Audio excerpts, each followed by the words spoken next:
بسم اللہ الرحمن الرحیم۔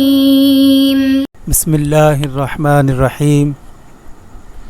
تاریخ اسلام، سبق نمبر 13، فتوحات اور اسلام کے جدید سماجی اور اخلاقی نظام کا ظہور۔ عزیز طلباء، آج کے اس درس میں ہم انشاءاللہ تعالی دو موضوعات کا احاطہ کریں گے۔ سب سے پہلے فتوحات اور اسلام کے جدید سماجی اور اخلاقی نظام کا ظہور۔ دیکھیں، اسلام نے جب باقاعدہ ایک اپنی ریاست کا قیام کیا اور اس کی اساس خود جناب محمد مصطفیٰ صلی اللہ علیہ وسلم نے قرآن مجید پر رکھی، تو یہ ایک نظام حکومت پہلے سے ہی آپ صلی اللہ علیہ وسلم نے قائم کر کے صحابہ کے سامنے رکھ دیا۔ اس سے پچھلے درس میں ہم نے یہی چیز کا تھوڑا سا ایک الگ پرسپیکٹیو دیکھا تھا کہ وہ جو وحی کے ساتھ ایک نظام کھڑا کیا گیا تھا، اب صحابہ کے لیے چیلنج یہ تھا کہ بغیر وحی کے از خود اپنی عقل کو لڑاتے ہوئے اس نظام کو مزید بہتر سے بہتر کس طرح بنائیں۔ گویا کوئی ایسا قانون نہ تھا کہ جو اسلام سے بالاتر ہو، سب قوانین کی تشکیل قرآن سے دی گئی تھی اور وہ انسانوں کی ظاہری بات ضروریات کو دیکھتے ہوئے اللہ تبارک تعالیٰ نے ان کو لاگو کیا۔ ایسا کوئی قانون نہیں تھا کہ وہ مسلمان کے لیے تو فائدہ مند ہو، آپ صلی اللہ علیہ وسلم کے اصحاب کے لیے تو فائدہ مند ہو، لیکن اس وقت کے موجود کفار ہوں یا مشرکین ہوں یا منافقین ہوں، ان کے لیے نہ ہو۔ یہ اسلام کی سب سے خوبصورتی اور سب سے بہترین نظام کی نشانی ہے۔ گویا اسلام نہ صرف اپنے بلکہ دوسروں کے بھی حقوق کا خیال رکھتا ہے۔ اب فتوحات کا دائرہ چونکہ ہم جانتے ہیں کہ آپ صلی اللہ علیہ وسلم کے ساتھ ہی بڑھتا چلا جا رہا تھا، اور پھر آپ صلی اللہ علیہ وسلم کے بعد تو پھر یہ دائرہ وسیع سے وسیع تر ہوتا گیا، اور اب ایک ایسا نظام متعارف کروانے کی ضرورت تھی کہ جو عرب میں تو موجود تھا اور عرب کے لوگوں کو تو وہ فیسیلیٹیٹ کر رہا تھا، لیکن ضرورت اس امر کی تھی جو اب نئے اجمیر جو ادارے آ رہے ہیں، اس میں جو فتوحات ہو رہی ہیں، جو لوگ نئے شامل ہو رہے ہیں، نئے قصبے آ رہے ہیں، گاؤں آ رہے ہیں، شہر کے شہر مسلمان ہو رہے ہیں، کیا یہ جو نظام بنایا گیا تھا کیا یہ ان کے لیے بھی اسی طرح کا یکساں بہتر ہے؟ تو اس کے اوپر آج ہم انشاءاللہ تعالی مطالعہ کریں گے۔ اب آپ اگر تاریخ اٹھا کر دیکھیں تو آپ کو کئی مقامات پر یہ جملے سننے کو ملیں گے، پڑھنے کو ملیں گے کہ صحابہ کرام رضوان اللہ علیہم اجمعین کا جو کھڑا کردہ نظام تھا، جو کہ خود آپ صلی اللہ علیہ وسلم نے کیا تھا، وہ اس قدر بہترین جو ہے وہ مکے میں اور مدینے میں لاگو کیا گیا کہ باہر کے لوگ، خاص طور پر غیر مسلم، وہ اس بات کا ارادہ کرتے تھے، خواہش کرتے تھے کہ کسی نہ کسی طرح یہ نظام ہمارے پاس بھی آئے۔ اور آج بھی اگر آپ دیکھیں، انگلینڈ میں باقاعدہ عمری لا کے نام سے ایک قانون جو حضرت عمر کے بنائے ہوئے ہیں وہ وہاں پر لاگو ہیں۔ اور سب سے بڑی وجہ ایک یہ ہے کہ صحابہ کرام رضوان اللہ علیہم اجمعین نے سنت پر عمل پیرا ہوتے ہوئے نہ صرف مسلمانوں کے لیے بلکہ غیر مسلموں کے لیے بھی اسی طرح کا وہ انٹروڈیوس کروایا قوانین جو آپ صلی اللہ علیہ وسلم سے انہیں ملے تھے۔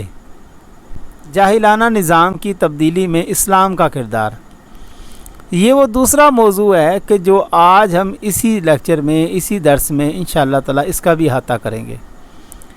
دیکھیں، آپ صلی اللہ علیہ وسلم کے دور سے پہلے بھی ایک جاہلانہ نظام وہاں پر موجود تھا جس کا خاتمہ آپ نے حتیٰ الامکان کر دیا، لیکن بہت ساری ایسی رسومات موجود تھیں، بہت ساری ایسی چیزیں موجود تھیں وہاں پر جن کا ابھی خاتمہ کرنا باقی تھا۔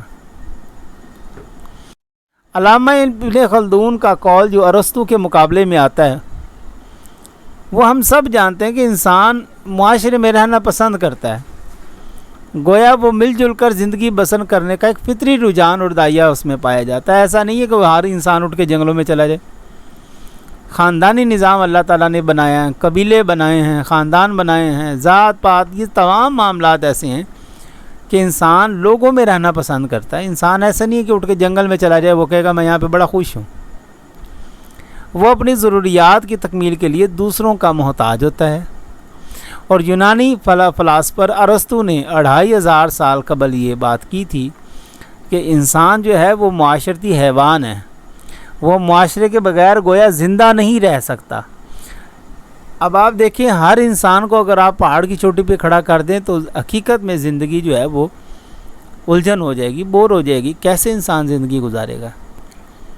اس کا ایک لائیو ڈیمو اگر آپ نے لینا ہے تو آج کل کی نوجوان نسل میں اگر آپ دیکھیں، ان کے ہاتھوں سے موبائل ختم کر دیں آپ، گویا وہ ایسے ہوگا کہ زندہ تو پھر رہے ہیں لیکن وہ مردہ ہیں۔ ہم لوگ رہ سکتے ہیں چونکہ ہم نے خط و خطابت کا دور دیکھا، ہمارے پاس موبائل نہیں بھی ہوگا تو الحمدللہ بڑے اچھے سے زندگی گزاریں گے۔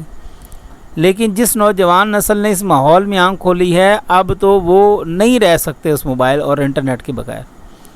اسی طرح انسان کی ایک جو فطری اور جبلت میں چیز رکھ دی گئی ہے وہ ہے معاشرہ۔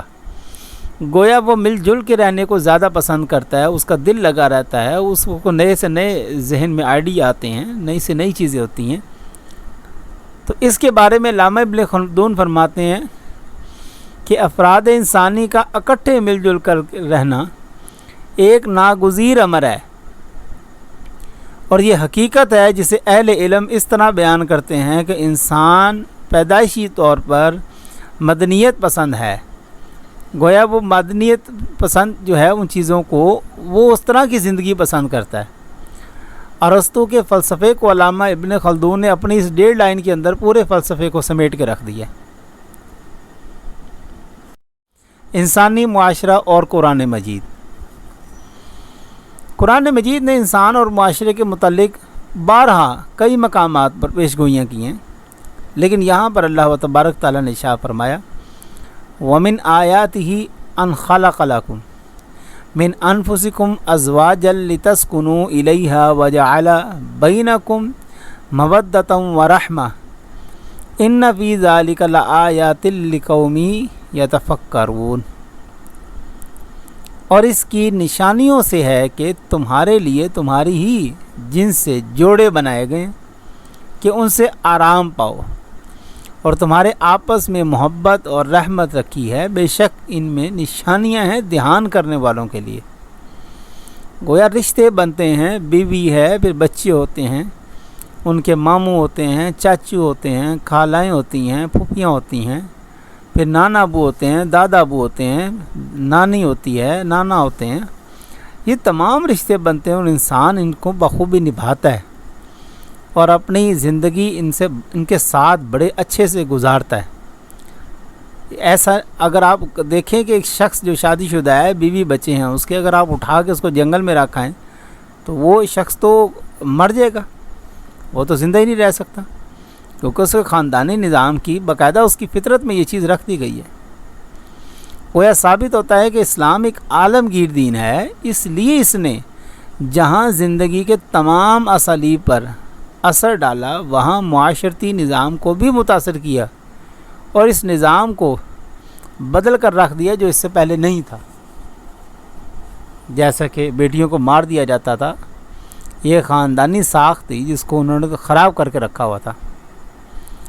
آپ صلی اللہ علیہ وسلم نے اس کو باقاعدہ اجاگر کیا، بعد میں لوگ اس طرف رجحان کرنے لگ پڑے۔ آج بھی ہوتا تو ہے لیکن اس طرح معاملات تو نہیں ہوتے، بیٹیوں کو زندہ درگور تو نہیں کیا جاتا، لیکن ان کی پیدائش پہ اگرچہ تھوڑے سے منہ بن جاتے ہیں، ایک فطرتی عمل ہے۔ انسان جو ہے وہ صدیوں گزار سکتا ہے اپنے اندر کچھ چیزیں جو وہ بنا چکا ہے، ایک پورا محل جو ہے وہ تعمیر کر چکا ہے، اس کا ڈھانا آپ کو پتہ بڑا مشکل ہے، اگر گر بھی جائے تو اس کی بنیادیں کھڑی رہتی ہیں۔ اب کچھ مادی ضروریات ہیں انسان کی۔ اب اس حوالے سے انسان نے جاہلانہ دور میں ان ضروریات کا بائیکاٹ کیا تھا، لیکن آپ صلی اللہ علیہ وسلم کی آمد کے بعد ان تمام چیزوں کی طرف انسان کا رجحان کیا گیا، اس کی توجہ دلائی گئی۔ ایک بڑی مشہور حدیث قدسی ہے، آپ صلی اللہ علیہ وسلم فرمایا کہ اللہ تعالیٰ فرماتا ہے کہ قیامت کے روز اللہ ایک انسان سے پوچھے گا کہ اے ابن آدم، میں بیمار ہو گیا تھا، تو نے میری بیمار پرسی نہیں کی۔ بندہ بڑا معتجب ہوگا کہ اللہ ایسا کیوں کر ہو سکتا ہے کہ تو خود پالنے والا ہے، تو کیسے بیمار ہو سکتا ہے؟ اللہ فرمائے گا کیا تجھے معلوم نہیں کہ میرا فلاں بندہ بیمار ہو گیا تھا تو نے اس کی خبر گیری نہیں کی؟ اگر تو اس کی عیادت کے لیے جاتا تو مجھے اس کے پاس پاتا۔ پھر فرمائے گا ابن آدم، میں بھوکا تھا، تو نے مجھے کھانا نہیں کھلایا۔ الغرض ایک طویل حدیث ہے۔ گویا معلوم ہوتا ہے کہ اسلام نے بنیادی معاشرے کی رکھی ہے اور انسان کے لیے ان تمام معاملات کو اس نے لازمی قرار دے دیا ہے کہ تمہیں کسی سے ملنا بھی ہے، کسی کی شادی بیاہ پر بھی جانا ہے، کسی کے ساتھ تم نے اٹھنا بیٹھنا بھی ہے، دوستی بھی رکھنی ہے، خاندان کو بھی آگے لے کے چلنا ہے۔ یہ تمام معاملات جو ہیں وہ انسان کی جبلت میں رکھ کر بھیجے گئے ہیں، اور اگر ایسا وہ نہیں کرے گا تو وہ جاہلانہ نظام کو قتل کرنے کے لیے جو اللہ تعالیٰ نے ان آیات کا یا ان احادیث کا جو یہاں پہ تکرار کیا ہے، اس کا مقصد یہ ہے کہ اس نظام کو ختم کیا جائے جو اس سے پہلے موجود تھا۔ اس حدیث قدسی سے معلوم ہوتا ہے کہ اللہ نے اس معاشرے کا قیام کیا ہے تو لوگوں کو ایک دوسرے کا ہیلا بھی بنایا ہے۔ گویا ایک شخص دوسرے کی ضرورت ہے۔ آپ دیکھیں کہ فلاں شخص فلاں کے پاس جاتا ہے، یار میرے یہ کام کر دیں، در حقیقت اللہ نے مادی ضرورت رکھ دی ہے۔ اسی طرح پھر انسان ایک دوسرے کے ساتھ تعلق آگے بڑھاتا چلا جاتا ہے، لیکن اگر اسے تنہا چھوڑ دیا جائے تو مایوس ہو کے وہ خودکشی بھی کر سکتا ہے۔ یہ معاملات یہاں تک جاتے ہیں۔ خدمت خلق، اسلام نے جو جاہلانہ نظام کو ختم کرنے کے لیے ایک اور جو مؤثر چیز یہاں پہ وارد کی ہے وہ ہے خدمت خلق۔ گویا خدمت خلق از خود ایک عبادت رکھ دی گئی ہے کہ انسان کا دوسرے انسان کی خبر گیری کرنا، اس کی مدد کرنا، اس کے ساتھ جو ہے وہ اچھے انداز سے پیش آنا، یہ تمام باتیں عبادت میں شمار کر دی گئی ہیں۔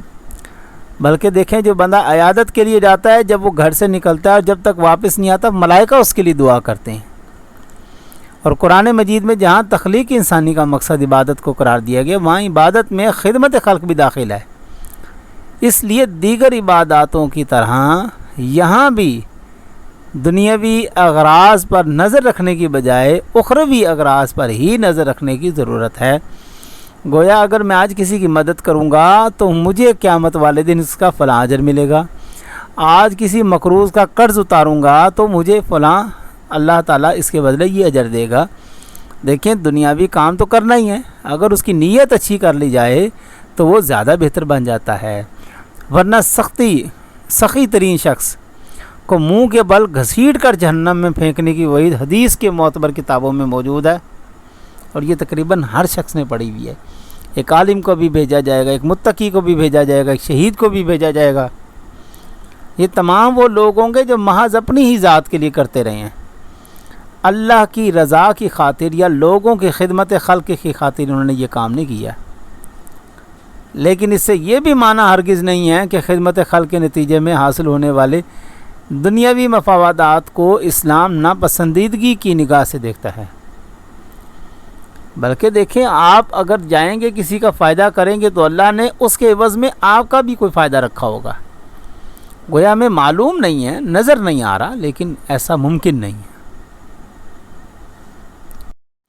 قرآن مجید میں اگر آپ دیکھیں تو سورۃ الرعد میں اللہ تعالیٰ شاہ فرماتا ہے جو کچھ لوگوں کے لیے نفع بخش ہوتا ہے وہ زمین میں باقی رہتا ہے۔ گویا بات اتنی سی ہے کہ اسلام اپنے ماننے والوں کو اس بات کا پابند بناتا ہے کہ وہ ہر کام محض رضائے الہی کے حصول کے لیے کریں، خواہ نتائج کچھ بھی ظاہر ہوں۔ آپ نے جو بھی کام کرنا ہے وہ اللہ کی رضا کی خاطر کرنا ہے، آپ کسی کی مدد کر رہے ہیں، آپ کسی مظلوم کی دادرسی کر رہے ہیں، کسی یتیم کو سہارا دے رہے ہیں، یہ تمام کس لیے کرتے ہیں؟ کیا اس لیے کرتے ہیں کہ بڑے ہو کے مجھے کو فائدہ ملے گا؟ نہیں نہیں، بلکہ آپ اللہ کی رضا کی خاطر کرتے ہیں۔ اور اس حقیقت کا اظہار بھی اللہ تعالیٰ نے قرآن مجید کی سورۃ انعام میں ارشاد فرمایا، آپ کہہ دیں کہ بلا شبہ میری نماز، میری قربانی، میرا جینا اور میرا مرنا، ان صلاتی و نسکی و محیای و مماتی للہ رب العالمین، سب کچھ ہی تو میرے اللہ کے لیے ہے۔ دیکھیں اسلام نے اس نظام کا کیسے خاتمہ کرتے ہوئے ایک نئی بنیاد رکھی ہے۔ گویا یہاں پر اس بات کو انسان کو باور کروانے کی کوشش کی جا رہی ہے کہ تمہارا اس دنیا میں آنے کا اور کوئی مقصد نہیں ہے ماں سوائے اس کے کہ تم میری مخلوق کی خدمت کرو۔ امن و امان قائم کرنا، اسلام خود بھی ظاہری بات ہے امن و سلامتی کا دین ہے، اور دوسروں کو بھی امن اور عافیت کی دعوت دیتا ہے اور تلقین بھی کرتا ہے۔ اور اسلام کے دین امن اور سلامتی ہونے کی سب سے بڑی دلیل یہ ہے کہ اللہ تعالیٰ نے اپنے بھیجے ہوئے دین کے لیے نام اسلام یعنی کہ سلامتی، امن، پیس یہ پسند فرمایا ہے۔ ارشاد باری تعالیٰ ہے ان الدین عند اللہ الاسلام، بے شک دین اللہ کے نزدیک اسلام ہی ہے۔ اور ایک شخص نے خود نبی کریم علیہ الصلوۃ والسلام سے عرض کیا، یا رسول اللہ کون سا اسلام افضل ہے؟ آپ صلی اللہ علیہ وآلہ وسلم نے فرمایا من سلم الناس من لسانہ و یدہ، گویا اس شخص کا اسلام سب سے بہتر ہے جس کی زبان، ہاتھ سے تمام کے تمام لوگ محفوظ رہے ہوں۔ یہ بہت بڑی بات ہے اپنے میں۔ اگر آپ دیکھیں تو ہم کہیں نہ کہیں کوئی ایسی بات ضرور کر جاتے ہیں دن میں جس سے کسی مسلمان کا دل ٹوٹ جاتا ہے، کوئی ہاتھ سے کام ایسے کر دیتے ہیں جس سے اس کا دل ٹوٹ جاتا ہے، اس کو نقصان پہنچتا ہے۔ یہاں پر تو لوگ ولایت کے دعوے کرتے پھر رہے ہیں، اور آپ یہ دیکھیے کہ اللہ فرماتا ہے، اللہ کے رسول فرماتے ہیں کہ جس شخص کی زبان سے بھی اگر کسی کو نقصان پہنچا تو وہ پہلے اسلام یا مسلمان یا متقی ہونے کا تو دعویٰ چھوڑے نا۔ بہترین اسلام اس شخص کا ہے کہ جس کے ہاتھ سے اور زبان سے لوگ محفوظ رہے ہوں۔ لہذا اگر خلاصہ سبق دیکھا جائے تو اس سبق میں قبل ایک ایسا نظام قبل ایک ایسا نظام کھڑا تھا جو صدیوں سے رائج تھا، تو ایسا ممکن نہیں تھا کہ اس نظام کو ایک دم ختم کر دیا جائے۔ گویا ایسے نظام کی مکمل اس کو جڑ سے ختم کرنے کے لیے نبی کریم علیہ الصلوۃ والسلام نے خطبہ حجت الوداع میں فرمایا تمام پرانی جاہلانہ رسومات میرے پاؤں تلے ہے۔ پھر صحابہ کرام رضوان اللہ علیہم اجمعین نے اس نظام کو مزید مستحکم کیا جو رسالت مآب صلی اللہ علیہ وسلم نے کھڑا کیا تھا۔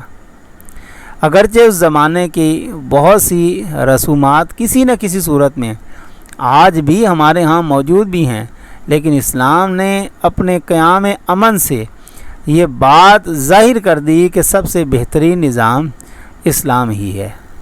عزیز طلباء، ہمارا یہاں پر آج کا سبق ختم ہوتا ہے۔ اپنی دعا میں یاد رکھیے گا۔ جزاک اللہ، اللہ حافظ۔